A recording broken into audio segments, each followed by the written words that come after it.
어, 여러분 요즘 신명기를 계속 보시면 그 율법을 계속 모세가 지금 가르치고 있잖아요. 그리고 그 이후에도 계속 율법을 가르치거든요. 그런데 그 중간에 오늘 그 본문이 그 중간에 갑자기 모세가 다른 이야기를 해요. 앞뒤로 계속 율법을 말하다가 갑자기 어떤 예언을 지금 하는 구절이죠. 15절을 다시 보시면 내 하나님 여호와께서 너희 가운데 내 형제 중에서 너를 위하여 나와 같은 선지자 하나를 일으키시리니 너희는 그의 말을 들을지니라. 어떤 선지자를 보내신다고요? 나와 같은 선지자? 그럼 누구 같은 선지자예요? 네? 아니, 모세. 지금 모세가 말하는 거예요. 모세가 말하기를 하나님께서 나와 같은 선지자를 너희한테 보내준다고 하셨다. 라고 하는 거죠. 근데 왜 하나님께서 모세와 같은 선지자를 세우겠다고 하셨는가? 모세와 그렇다면 어떤 점에서 같다는 의미일까라고 하는 거예요. 거기에 대해서 모세가 계속 이어서 설명을 합니다. 16절에 보시면 이것이 곧 내가 청후의 날에 호렙산에서 내 하나님 여호와께 구한 것이라. 누가 구했다는 거예요? 이스라엘 백성들이 구했다는 겁니다. 그러니까 모세 같은 선지자를 주시겠다고 한 것은 백성들이 구한 거라는 거예요. 곧 내가 말하기를 내가 다시는 내 하나님 여호와의 음성을 듣지 않게 하시고 다시는 이 큰 불을 보지 않게 하소서 두렵건대 내가 죽을까 하나이다 하매. 여러분 이게 무슨 얘기냐면요. 이때로부터 40년 전으로 거슬러 올라갑니다. 40년 전에 이스라엘 백성들이 출애굽을 했잖아요. 출애굽하고 홍해를 건너고 드디어 시내산에 도착을 합니다. 그래서 시내산 앞에 광야에 진을 치고요. 근데 그때 상황에 대해서 제가 이렇게 좀 설명을 드릴 테니까 여러분들이 한번 상상하면서 한번 생각해 보세요. 광야는 돌산이잖아요. 시내산도 그러니까 시내산이 돌산이잖아요. 그 앞에 다 돌밭이거든요. 광야는. 그래서 거기에 진을 쳤어요. 시내산이 우뚝 서 있는 것이 보입니다. 근데 그렇게 진을 치고 난 다음에 모세가 시내산으로 혼자 먼저 올라갔어요. 그리고 하나님과 대화를 합니다. 그리고 다시 내려와요. 백성들에게 하나님 말씀을 전해요. 백성들이 거기에 대해 대답합니다. 그러니까 모세가 다시 올라가요. 그래서 하나님에게 백성의 말을 전해요. 그러니까 하나님께서 이번에 놀라운 제안을 하십니다. 이게 이제 출애굽기 19장, 20장에 있는 내용이거든요. 어떤 제안을 하시냐면 하나님께서 시내산에 강림하시겠다는 거예요. 그래서 백성들이 이틀간 자기 옷을 빨고 그리고 여자를 가까이 하지 말고 그리고 자신을 성결하게 준비하라고 말씀합니다. 그러면 셋째 날에 백성들을 시내산으로 데리고 오면 그러면 하나님께서 시내산에 강림하시겠다는 거죠. 근데 그때 아무도 시내산 위로 올라가지는 못하게 하라라고 하셨어요. 왜냐하면 시내산에 올라가면 다 죽을 것이다. 이렇게 말씀하셨습니다. 그렇게 해서 이 시내산 앞에 백성들이 다 모이면 하나님이 시내산 위에 강림하시는데 빽빽한 구름 가운데에 임하실 것이다 말씀하셨어요. 그러면서 그때 하나님께서 모세와 대화하는 것을 백성들이 듣게 될 것이다. 이렇게 말씀하셨습니다. 그런데 하나님께서 그렇게 하시려고 하는 이유가 뭘까? 오늘 출애굽기 19장 9절에 그 이유가 나와 있는데 제가 읽어드리겠습니다. 잘 들어보세요. 여호와께서 모세에게 이르시되 내가 빽빽한 구름 가운데서 너에게 임함은 내가 너와 말하는 것을 백성들이 듣게 하며 또 너를 영영히 믿게 하려 함이니라. 하나님과 모세가 대화하는 것을 백성들이 듣게 함으로써 어떻게 하려고 하신다고요? 백성이 모세를 믿도록 하기 위함이라는 거예요. 자, 이게 무슨 뜻입니까? 이제 하나님께서 모세를 통해서 말씀하시고 모세가 그 말을 하나님께서 이렇게 말씀하셨다라고 백성들에게 전하면 백성들이 진짜 모세가 하나님께 들은 말씀을 우리에게 전하는 거구나 라고 믿을 수 있도록 하기 위해 직접 모세와 하나님이 대화하는 모습과 음성을 백성들이 듣도록 하겠다는 거예요. 그래서 모세가 이 말씀을 백성들에게 가서 전합니다. 그리고 이틀간 준비시키죠. 셋째 날이 됐어요. 셋째 날이 되니까 아침부터 시내산에서 심상치 않은 일들이 일어납니다. 우레와 번개가 막 우르릉 쾅쾅하면서 번쩍번쩍하면서 치는 거예요. 그리고 빽빽한 구름이 시내산 위에 이제 가득하게 됐습니다. 뿐만 아니고 놀랍게도 나팔 소리가 산에서부터 들렸대요. 나팔 소리가 굉장히 크게 들렸습니다. 그러니까 온 백성들이 막 무서워서 벌벌 떠는 거예요. 이게 도대체 무슨 일이냐. 그래서 모세가 이 무서워하는 백성들을 다 진에서 모아서 이제 신의 산기슭으로 다 데리고 갑니다. 그러니까 이제 신의 산에서 갑자기 연기가 자욱해지는 거예요. 여러분 상상하면서 들어보세요. 자욱해지는 거예요. 그러더니 갑자기 하나님께서 불 가운데 신의 산 위로 임하시는 겁니다. 신의 산은 아마도 화산이 아닐 겁니다. 그런데 성경에 기록된 묘사를 보면 여러분 하와이 산이 터진 거 여러분 그 뉴스에서 보셨어요? 막 그 엄청나게 치솟잖아요. 연기가. 그러니까 딱 그 표현이에요. 신의 산 위에서 마치 화산이 터지기라고 한 것처럼 연기가 하늘 위로 치솟아 오르는 겁니다. 그리고 산 전체가 진동했다 그랬어요. 그러니까 얼마나 무섭겠어요, 백성들이. 그리고요, 나팔 소리가 점점 더 커지더래요. 점점 더 막 커지는데 그때 모세가 하나님께 말씀을 하니까 하나님이 음성으로 대답을 하셨다는 거예요. 이거 백성들이 다 들었다는 거죠. 이거 백성들이요, 아마 제대로 서 있는 사람도 없었을 겁니다. 막 거기서 벌벌 떨면서 막 주저앉거나 아니면 엎드리거나 무서워서 눈도 가리고 막 아마 그랬을 거예요. 하나님께서 모세를 부르셨어요. 그러니까 산기슭에 백성들을 놔두고 모세가 혼자 신의 산으로 올라갑니다. 그리고 하나님과 대화해요. 나무 같은 게 없는 산이었기 때문에요. 아마 그런 모습들이 어쩌면 백성들이 다 보는 그런 모습이었을 겁니다. 하나님께서 모세에게 신신당부를 하세요. 아무도 신의 산 위로 올라오지 못하게 하라. 그러면 죽게 될까 두렵다. 염려된다. 결코 올라오지 못하게 하라. 신신당부를 하세요. 그러고 난 다음에 그 다음에 올라올 때는 아론을 데리고 올라와라. 이런 식으로 하나님께서 몇 번 모세가 올라가서 대화하고 내려오고 백성에게 전하고 이런 식으로. 근데 그때 하나님께서 십계명을 말씀하십니다. 처음 십계명을 말씀하셨을 때 돌판에 새겨주신 게 아니었어요. 백성들이 처음 하나님이 강림하시는 것을 지켜보는 상황에서 음성만으로 십계명을 말씀해 주셨습니다. 돌판으로 새겨주신 것은 그 다음이더라고요. 여러분, 우레와 번개와 나팔 소리, 그리고 빽빽한 구름, 자욱한 연기가 하늘로 치솟고, 불 가운데 하나님이 강림하시고, 거기에 뭐 번쩍번쩍 막 엄청난 나팔 소리가 막 들리고, 이렇게 모세와 하나님이 대화하는 모습과 소리를 백성들에게 듣고 보게 해주시니까 백성들이요, 더 이상은 못 견디겠다는 거예요. 그래서 모세가 산 아래 내려왔을 때 이렇게 부탁을 합니다. 출애굽기 20장 19절에 보면 모세에게 이르되 당신이 우리에게 말씀하소서. 우리가 들으리이다. 하나님이 우리에게 말씀하시지 말게 하소서. 우리가 죽을까 하나이다. 이게 오늘 본문의 16절의 얘기예요. 호렙산에서 너희가 하나님께 구한 거다. 너희가 그때 뭐라고 말했느냐. 내가 다시는 내 하나님 여호와의 음성을 듣지 않게 하시고 다시는 이 큰 불을 보지 않게 하소서. 두렵건대 내가 죽을까 하나이다. 그러니까 하나님이 아니라 당신이 우리에게 대신 말해주세요. 이걸 구했다는 겁니다. 여러분, 근데 이 특징이 뭐냐면 하나님께서 영광 중에 임하실 때 빽빽한 구름이 등장해요. 늘 보면 빽빽한 구름. 이 빽빽한 구름이 하나님의 영광의 임재 때 등장하는 이유가 뭐냐 하면요, 빽빽한 구름이 없으면 어떻게 될까요? 하나님의 영광을 사람들이 그대로 접할 수밖에 없는 거죠. 그러면 어떻게 된다고요? 살아남아 있을 사람이 없다는 거예요. 그러니까 하나님의 영광을 가려주기 위해서. 그래서 빽빽한 구름이 등장하는 거라는 거죠. 자, 여러분, 이렇게 하나님의 영광을 직접 보지도 않은 이스라엘 백성들이 얼마나 두려워했는지를 우리는 알 수가 있습니다. 그런데 지금도요, 많은 사람들이 뭐라고 말하냐 하면 하나님이 어딨어? 하나님이 있으면 보여봐. 하나님이 나타나면 내가 믿겠다. 이렇게 얘기를 해요. 자기가 지금 뭘 원하는지를 모르고 하는 얘기예요.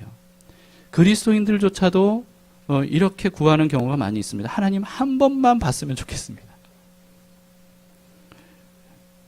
그게 뭔지를 몰라서 그러는 거예요. 여러분, 하나님을 직접 만나고 보는 것을 감당할 수 있는 사람이 없습니다.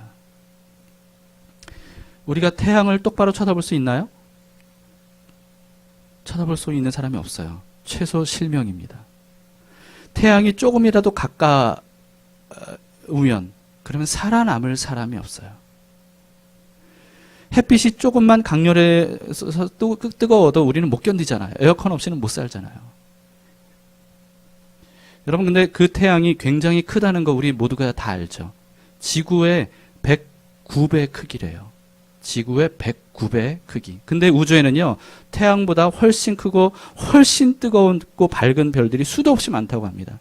지금까지 발견된 항성 중에 가장 크고 뜨거운 별, 제가 인터넷으로 검색을 하는데 끝이 없이 나와요. 끝이 없이 나오는데 지금 제가 이렇게 확인된 거로 보자면 백조자리에 있는 NML 시그니라고 하는 불타는 별이 있는데 이 별의 지름이 태양의 약 3,300배래요. 지름이 태양의 약 3,300배. 부피는 태양의 36억 배랍니다. 상상해 가세요. 뿐만 아니고요. 이 별의 밝기가 태양의 약 27만 배래요. 이게 밝기가 27만 배나 밝다는 것은 무슨 뜻이에요? 그만큼 뜨겁다는 거잖아요. 만약에 태양의 자리에 이 별이 있다면 그러면 이 사이즈가 어느 정도냐 하면 토성 궤도 가까이까지 될 정도의 사이즈라 합니다. 그러니까 이게 상상이 안 가시죠? 여러분, 지구가 그 별 앞에 있으면 어떻게 될까요? 한순간에 흔적도 없이 사라지는 거예요. 한순간에. 이 별이 있는 그 근처에 지구가 소멸하지 않고 있으려면 도대체 거리가 얼마나 떨어져야 되는 걸까요? 근데 그보다 더 큰 별들이 계속 발견되고 있대요. 상상하기조차 어렵죠. 그런데 여러분, 그런 별들을 누가 창조하셨어요? 하나님이 만드셨어요. 뿐만 아니고 성경에 뭐라고 말씀하고 있냐면요. 그런 별들, 모든 만물들 하나님이 없던 것도 있게 하시지만 있던 것도 한순간에 없게 하시는 분이라고 말씀하고 있습니다. 그런 하나님을 누가 감당할 수 있겠어요? 여러분, 하나님은요, 우리가 상상조차 하기 어려울 정도로 광대하고 두려운 분입니다. 이 별에 대한 영상을 여러분 유튜브에서 한번 찾아서 보세요. 놀랄 수밖에 없어요. 그런데 그런 별을 하나님이 창조하셨고 쉽게 없앨 수도 있는 분이라는 겁니다. 하나님이 얼마나 광대하고 두려운 분인가. 이거는 광대하다, 두렵다라고 하는 표현만으로도 부족해요. 대학생 때 제가 찬양 인도를 수련회 때 준비할 때 그때 기도하고 준비하잖아요. 기도하던 중에 아주 찰나의 순간에 놀라운 경험을 한 적이 있습니다. 갑자기 하나님의 영광이 느껴지는 거예요. 어떤 이 형용할 수 없는 어떤 빛 같은 거라고 해야 될까요? 갑자기 제가 한순간에 빨려 들어갈 것 같은 느낌이 드는 거예요. 그래서 제가 어떻게 할게요? 눈 감고 기도하다가 눈을 번쩍 떴어요. 도저히 무서워서 계속 눈 감고 기도를 이어갈 수가 없겠더라고요. 눈을 번쩍 떴어요. 와, 정말 막 심장이 막 두근두근 하고요. 그때 이 느낌이 지금 제가 50이 됐으니까 30년쯤 전이잖아요. 그때의 느낌이 지금도 막 심장이 벌렁벌렁 한 거예요. 근데 두고두고 후회가 돼요. 만약에 제가 끝까지 견뎠다면 제가 어떤 경험을 했을까? 좀 아쉽기도 하고. 근데 못 견디겠더라고요. 여러분, 요한계시록에 보면요. 마지막 날에 어떤 일이 있냐면 이 땅에서 가장 높고 위대하고 강한 사람들, 왕들이든 귀족이든 강한 군사든 누구든 관계없이 하나님을 마주하게 될 때 그때 이들이 어떤 태도를 취할 건지를 기록하고 있습니다. 모두 다 두려워 벌벌 떨면서 이렇게 말할 거라는 거예요. 요한계시록 6장 16절인데 산들과 바위에게 이들이 말하는 겁니다. 우리 위에 떨어져 보좌에 앉으신 이의 얼굴에서와 그 어린 양의 진노에서 우리를 가리라. 여러분, 산과 바위가 자기 위에 떨어지라는 건 뭐예요? 차라리 깔려 죽는 게 낫겠다는 거예요. 그렇더라도 하나님의 영광 앞에 있는 것을 내가 견딜 수가 없다. 그 정도라는 겁니다. 하나님의 영광을 마주 대한다는 것은.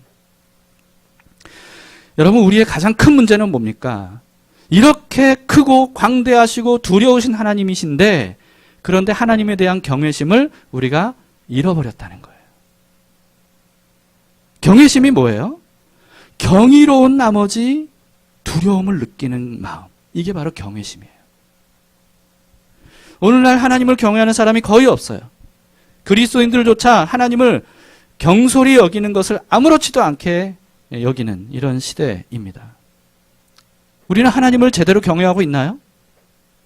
하나님을 사랑해요. 하나님을 찬양해요. 하나님께 감사해요. 하나님은 나의 좋은 친구. 맞아요. 하나님은 우리에게 그런 분으로 다가오셨어요. 그런데 하나님의 존재 그 자체는 우리가 그렇게만 표현하기에는 너무나도 크고 두려우신 분이세요. 근데 우리는 하나님에 대한 경외심, 두려움을 잃어버렸어요. 예전에 우리가 함께 읽었던 폴 트립의 경외라는 책, 기억하시는지 모르겠습니다. 그 책의 부제가 뭐였냐면 뒤틀린 삶을 바로잡는 힘이었어요. 뭐가? 경외가. 하나님에 대한 경외. 이것이 뒤틀린 삶을 바로잡는 힘이라는 거죠. 이 책의 요지는 뭐냐면요. 모든 사람들의 삶이 뒤틀린 이유, 잘못된 이유, 문제가 가득한 이유는 뭐냐 하면 하나님에 대한 경외심을 잃어버렸기 때문이라는 거죠. 그래서 하나님에 대한 올바른 경외심을 회복하면 모든 뒤틀렸던 삶이 바로잡힐 거라는 거예요. 여러분, 그렇습니다. 하나님이 얼마나 크고 위대하시고 두려우신 분인가 라고 하는 이 경외심을 우리가 회복하면 하나님 중심으로 우리의 모든 삶이 질서를 되찾고 재정립이 되는 거예요. 하나님이 구심점이 되는 거죠. 흔들리지 않는 구심점. 그런데 우리가 하나님을 경외함을 잃어버릴 때 그 구심점이 사라져버리는 거예요. 그러니까 우리가 인생의 모든 것들이 문제가 발생이 되는 거죠. 이처럼 크고 두려우신 하나님이 어디에 강림하셨다는 거예요? 시내산에 강림하셨다는 거예요. 여러분, 그때 하나님께서 얼마나 자신을 최대한 낮추시고 가리셨겠어요. 그런데도 불구하고 백성들이 감당할 수 없을 정도로 두려워서 벌벌 떨었던 거예요.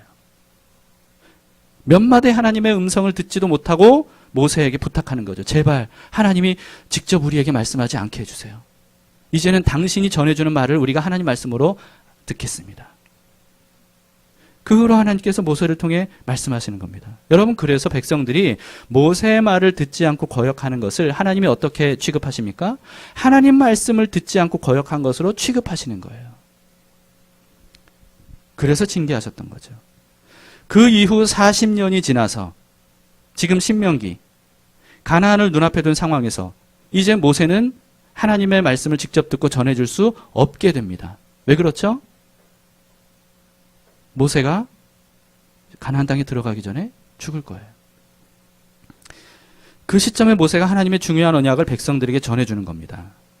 하나님께서 모세에게 이렇게 약속하셨어요. 18절을 보시면 내가 그들의 형제 중에서 너와 같은 선지자 하나를 그들을 위하여 일으키고 내 말을 그 입에 두리니 내가 그에게 명령하는 것을 그가 무리에게 다 말하리라.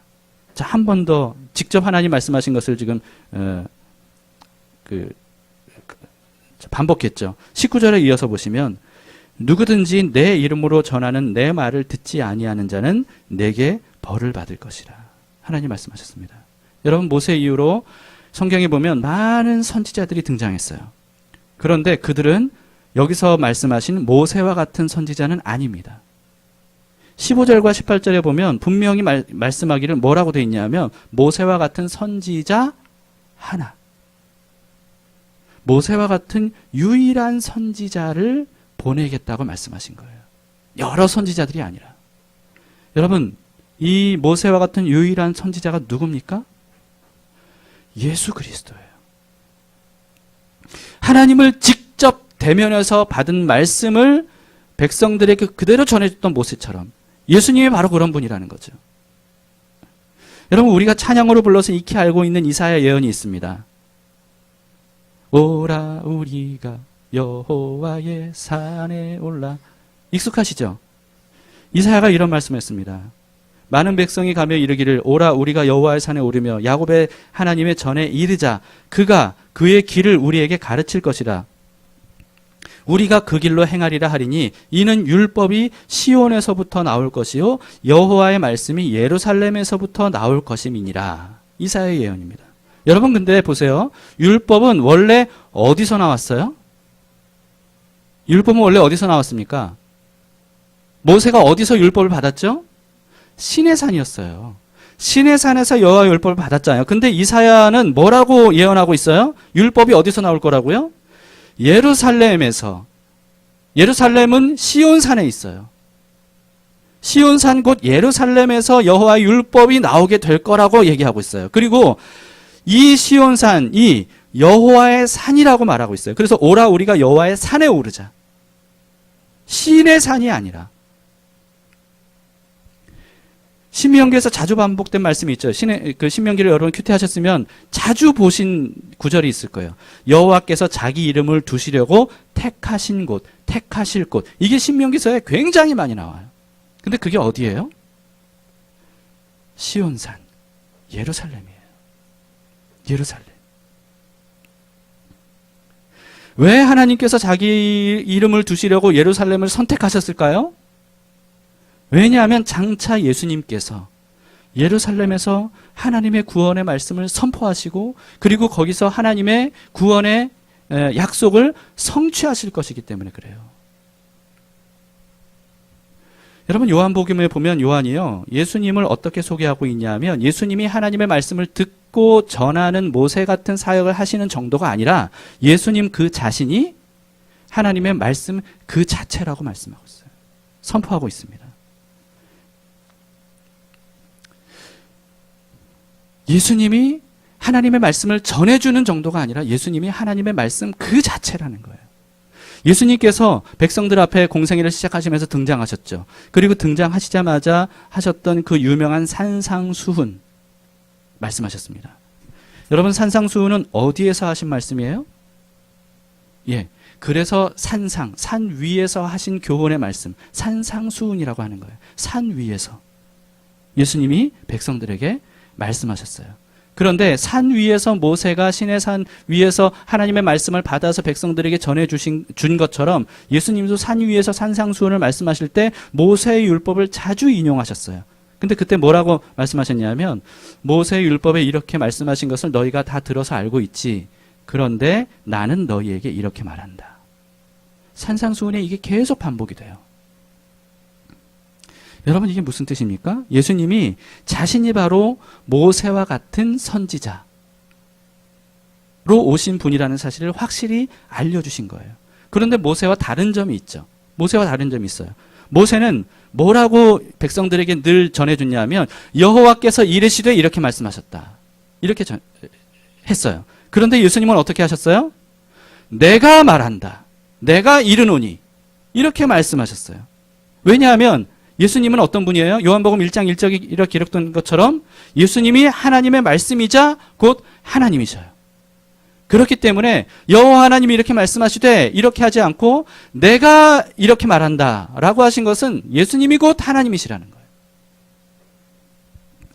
여러분 그래서 예수님은 모세와 같은 선지자로 오신 분이지만 모세 뒤를 이어 오신 선지자가 아니라 모세와 비교할 수 없이 월등한 선지자이시다 라고 하는 거죠. 골로새서 1장 15절에 뭐라고 말하냐면 예수님 그는 보이지 아니하는 하나님의 보이는 형상이다. 이렇게 말하고 있습니다. 예수님은요. 볼 수 없고 봐서도 안 되는 그 하나님의 보이는 형상으로 우리에게 오셨어요. 어느 정도로 자기를 낮추셨냐 하면 하나님을 봐도 죽을 사람이 아무도 없을 정도로 자기를 낮추셔서 오신 분이 바로 예수님이세요. 예수님은 하나님과 동등하신 분이세요. 그 영광과 능력과 권세를 가지고 계신 분이세요. 그런데 자기를 비워서 종의 형체로 오셨어요. 심지어는 십자가에서 사람들이 죽여도 죽을 정도로 자신을 낮추셨어요. 왜? 사람에게 하나님의 말씀을 그대로 전해주시기 위해, 직접 전해주시기 위해. 여러분 모세는 시내산에서 하나님의 율법을 받아서 백성들에게 전해줄 뿐이었죠. 그런데 예수님은 또 하나 다른 점이 있습니다. 예수님은 시온산이 예루살렘에서 하나님의 말씀을 백성들에게 전해주셨을 뿐만 아니라 그 말씀들을 성취하셨습니다. 모세는 성취할 능력은 없었어요. 그러나 예수님은 하나님의 이 모든 율법의 말씀을 성취하셨습니다. 그래서 예수님이 산상수훈을 말씀하실 때 이렇게 말씀하셨어요. 마태복음 5장 17절부터인데 내가 율법이나 선지자를 폐하러 온 줄로 생각하지 마라. 폐하러 온 것이 아니요 완전하게 하려 함이라. 진실로 너희에게 이르노니 천지가 없어지기 전에는 율법의 1.1획도 결코 없어지지 아니하고 다 이루리라. 여러분, 율법을 완성하기 위해 완전하게 하기 위해 오셨다는 것은 무슨 뜻입니까? 율법을 이루고 성취하기 위해 오셨다는 거예요. 예수님이. 예수님이 모세와 같은 선지자로 오신 분임을 분명하게 입증하신 사건이 또 하나 있습니다. 이번에도 산에서 일어난 일이에요. 어떤 산일까요? 생각나는 산 없으세요? 변화산. 변화산. 왜 변화산이라고 합니까? 예수님이 베드로와 요한과 야고보 3명을 제자를 데리고 높은 산으로 올라가셨어요. 근데 그 산 위에서 예수님이 갑자기 변화되셨어요. 얼굴이 해같이 빛났다 그랬어요. 옷도 빛이 나는데 사람이 빨아서 휘어진다고 말할 수 없을 정도의 빛나는 광채가 있다 그랬습니다. 그때 모세와 엘리야가 나타났어요. 그리고 예수님과 함께 예수님이 십자가에서 죽으실 것에 대해서 예수님과 함께 대화를 나누는 모습을 제자들이 본 거예요. 여러분, 이게 꿈인지 생시인지 몰랐던 거예요. 그래서 베드로가 막 엉뚱한 말도 합니다. 이렇게 황홀한 중에 더 놀라운 일이 일어났어요. 마태복음 17장 5절에 예수님과 모세와 엘리야가 이렇게 대화를 하고 또 베드로가 막 헛소리를 할 때 그때 호련히 빛난 구름이 그들을 뒤덮었대요. 그리고 구름 속에서 소리가 났대요. 마치 시내산에서 있었던 일처럼. 소리가 나는데 그때 이르시되 이는 내 사랑하는 아들이요 내 기뻐하는 자니 너희는 그의 말을 들으라 하시느니라. 이렇게 기록하고 있습니다. 여러분, 베드로와 요한과 야고보가 지금 뭘 경험한 거예요? 시내산을 경험한 거예요, 지금. 시내산에서처럼 빛난 구름이 가득했어요. 시내산에서처럼 하나님의 음성이 직접 들렸어요. 그리고 너희는 그의 말을 들으라. 마치 모세에게 하셨던 것처럼 그렇게 말씀하셨어요. 이것은 하나님께서 직접 예수님이 예언하신 그 모세와 같은 선지자임을 증명해 보이신 거예요. 뿐만 아니고요. 예수님을 모세보다 월등하게 뭐라고 표현하셨냐면 이는 내 사랑하는 아들이고 내가 기뻐하는 자다. 이렇게 말씀하셨죠. 이 음성을 세 제자들이 들었어요. 여러분, 얼마나 무서웠겠어요. 그래서 이들이 꼬꾸라졌습니다. 벌벌 떨었어요. 그럴 수밖에 없죠.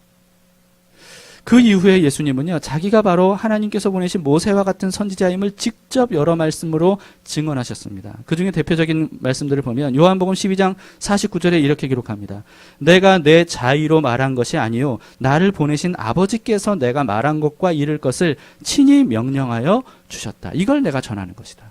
또 요한복음 14장 24절에도 나를 사랑하지 아니하는 자는 내 말, 예수님의 말씀이죠. 내 말을 지키지 아니하나니 너희가 듣는 말은 내 말이 아니요 나를 보내신 아버지의 말씀이니라.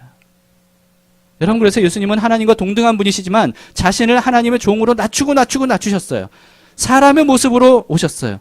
그래서 예수님이 직접 하시는 말씀이 아니라 하나님이 주시는 말씀을 마치 모세처럼 백성들에게 전해주셨어요. 뿐만 아니라 그 말씀들을 예수님이 직접 이루셨어요. 예수님은 심지어 그래서 이렇게 말씀하셨습니다. 요한복음 5장 24절에 보면 내가 진실로 진실로 너희에게 이르노니 내 말을 듣고 또 나 보내신 이 하나님이죠. 이를 믿는 자는 영생을 얻었고 심판에 이르지 아니하나니 사망에서 생명으로 옮겼느니라. 굉장히 유명한 말씀이죠. 여러분, 근데 여기서도 예수님이 바로 모세 같은 선지자로 보냄받은 분임을 우리가 알 수 있습니다. 광야의 백성이 살기 위해서는 어떻게 해야 됐습니까? 모세가 하나님께 받은 말씀을 전해주면 그 말씀을 그대로 듣고 따라야 됐어요. 그래야만 광야에서 살 수 있었습니다. 마찬가지로 광야 같은 이 세상을 사는 사람들, 우리들이 영원한 삶을 살기 위해서 어떻게 해야 됩니까? 오직 예수님의 말씀을 듣고 따라야 돼요. 이제 말씀을 마무리하겠습니다. 하나님께서 보내겠다고 약속하셨던 모세와 같은 선지자 하나. 누굽니까? 둘도 아니에요. 여럿이 아니에요. 하나. 누굽니까? 오직 예수 그리스도, 그분밖에 없어요. 무함마드 아닙니다. 그 어느 선지자도 아니에요. 아무리 존경받는 선지자라 할지라도 그들은 경배받을 하나님이 아니고, 그리고 또 모세와 같은 선지자로 보냄받은 사람들도 아닙니다. 예수님은 모세와 같은 선지자일 뿐만 아니라 하나님과 하나이신 분이시고, 그리고 모든 만물을 창조하신 하나님 말씀 그 자체이세요. 그렇기 때문에 우리는 누구의 말을 들어야 됩니까? 예수님의 말씀을 들어야 돼요. 하나님이 나에게 직접 말씀해 주세요. 아닙니다. 우리는 예수님을 통해 하나님의 말씀을 들어야 돼요. 저도 모세와 같은 선지자가 될 수 없어요. 여러분, 절대 목사를 통해서만 말씀을 들어서는 안 됩니다. 저는 예수님께서 하신 말씀을 여러분들에게 전해주고, 여러분들이 직접 예수님에게 말씀을 듣고 성경을 통해 깨달을 수 있도록 안내해주는 안내자에 불과해요. 모세와 같은 선지자는 오직 예수님 한 분밖에 없습니다. 여러분들이 그분의 말씀을 들어야 돼요. 그리고 그 말씀을 따라야 돼요.